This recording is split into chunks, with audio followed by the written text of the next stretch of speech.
दूसरा प्रयोग मैं छोटा सा देने जा रही हूँ, वह है तिलक का। जिन पति पत्नी में बहुत झगड़ा हो रहा हो और एक दूसरे की शक्ल भी देखना पसंद नहीं कर रहे हैं, तो यह प्रयोग कर जरूर देखिएगा। रवि पुष्प या गुरु पुष्प नक्षत्र में या फिर ग्रहण काल, इसको अमावस्या के दिन भी कर सकते हैं आप लोग। आप जैसे रविवार के दिन पुष्प नक्षत्र हो या फिर अमावस्या के एक दिन पहले जैसे 14 के दिन, जहाँ तुलसी जी और मेरे पीछे आप केले का पेड़ देख रहे हैं, यह केले का पेड़ पूजा वाली केले, इसमें फल नहीं आते हैं और फल आते भी हैं इसमें तो उसमें बीज लगते हैं। तो हमने यहाँ पूजा के लिए ही बोया है और इसका तिलक वगैरह सारी चीज़ें बनती है। तो आप शनिवार के दिन, यदि रवि पुष्प नक्षत्र है तो शनिवार के दिन केले और तुलसी जी को निमंत्रण दीजिए। संध्या के समय निमंत्रण देने की विधि वही है, हर एक में विधि एक ही जैसी होती है। तो आप निमंत्रण दीजिए। फिर आप रविवार के दिन प्रातः इन दोनों की जड़ प्राप्त कर लीजिए। जड़ प्राप्त करते समय आप इनसे प्रार्थना कीजिए कि मेरे घर में बहुत पति पत्नी में झगड़ा होता है, आप इस झगड़े को शांत कर दीजिए, हम आपके जीवन भर आभारी रहेंगे। यह कहते हुए इन दोनों पौधों से जड़ निकाल लाइए। जड़ लाकर घर लाकर धूप दीप कर साफ पानी से स्नान करवा कर, और आप एक सिलबट्टा लीजिए साफ वाला, थोड़ा उसमें चंदन लीजिए, चंदन सिलबट्टा में, और दोनों जड़ों को लेकर अच्छे से घिसिए, इनको अच्छे घिस कर महीन तिलक बना लीजिए।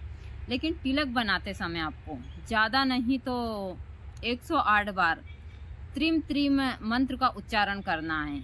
इस मंत्र का उच्चारण करते हुए आपको तिलक तैयार करना है। उस तिलक को तैयार कर आप अपने पूजा स्थान पर रख दीजिए। वहाँ पर आप एक घी का दीपक लगाइए और आसन लगाकर बैठ जाइए। कम से कम ज़्यादा नहीं तो आप स्फटिक की माला ले सकते हैं। स्फटिक की माला नहीं तो आप रुद्राक्ष की माला, जो भी माला हो, उससे ज़्यादा नहीं तो 11 माला आप त्रिम त्रिम के मंत्र की जाप करते हुए मनी मन यह सोचिए कि हम पति पत्नी में जो भी झगड़ा हो रहा उसको शांत कर दीजिए।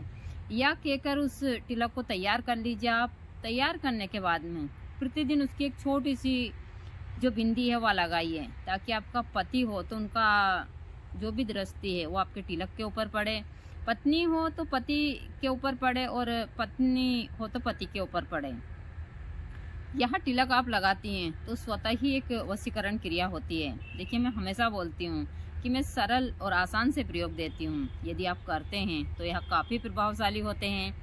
लेकिन बहुत सारे भक्त हैं जो करना नहीं चाहते हैं, बस मुझे ही बोलते हैं कि माता जी आप हमको छोटे छोटे से उपाय दीजिए, या बहुत सारी चीज़ें हैं जो इस हिसाब से मैं तो सभी को बोलती हूँ कि वनस्पति के प्रयोग आप कर देखिए। तो कर जरूर देखिए। मैंने दोनों प्रयोग बहुत सरल और बहुत आसान दिए हैं और मैंने वही दिए हैं जो आप घर बैठे आराम से कर लें। तो दोनों क्रियाओं को कर जरूर देखिएगा। आगे भी मैं आप लोगों को इन चीज़ों। जय माता दी सभी को। हर हर महादेव। आज जो मैं तंत्र में 2-3 छोटे छोटे से प्रयोग देने जा रही हूँ, और यह प्रयोग उन लोगों के लिए हैं जिन पति पत्नी में बहुत लड़ाई झगड़ा हो रहा हो। यदि पति पत्नी में बहुत लड़ाई झगड़ा हो रहा हो तो इन प्रयोगों को कर जरूर देखिएगा। एकदम सरल और आसान है। देखिए, मैं हमेशा बताती हूँ कि यदि आपके घर में हमेशा लड़ाई झगड़ा और किचकिच होती है तो हमारे यहाँ कहा जाता है कि जिस घर में लड़ाई झगड़ा होता है उस घर से लक्ष्मी भी रूठ कर चली जाती है। उस घर में देवी देवता कभी भी वास नहीं करते हैं, ना उनकी पूजा पाठ फलीभूत होती है, चाहे वो कैसी भी पूजा पाठ करवा लें। इसलिए सभी को हमेशा ध्यान रखना चाहिए कि घर में लड़ाई झगड़ा ऐसे तो सभी में होता है पति पत्नी में, लेकिन वो थोड़ा उस हिसाब का ही होना चाहिए।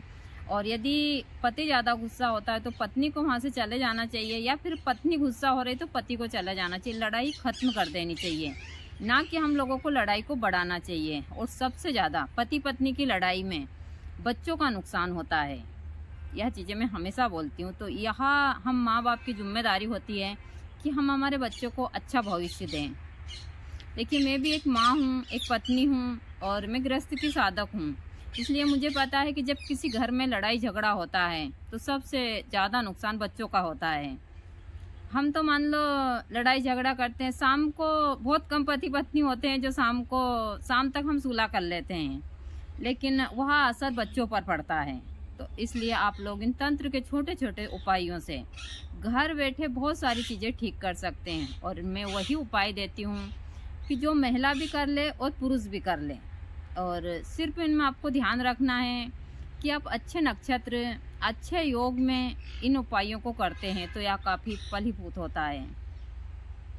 तो सबसे पहले मैं जो उपाय देने जा रही हूँ वह है जो छोटा सा है लेकिन काफ़ी सरल, और उस हिसाब का है कि इससे आपको कोई नुकसान नहीं होगा। इस समय के ऊपर बहुत होते हैं हमारे यहाँ पर, क्योंकि हमारे जो जाम का पेड़ है वो बहुत पक चुका है, तो यहाँ लोग जाम खाने ही आते हैं। तो मैं आप लोगों को उपाय दे देती हूँ।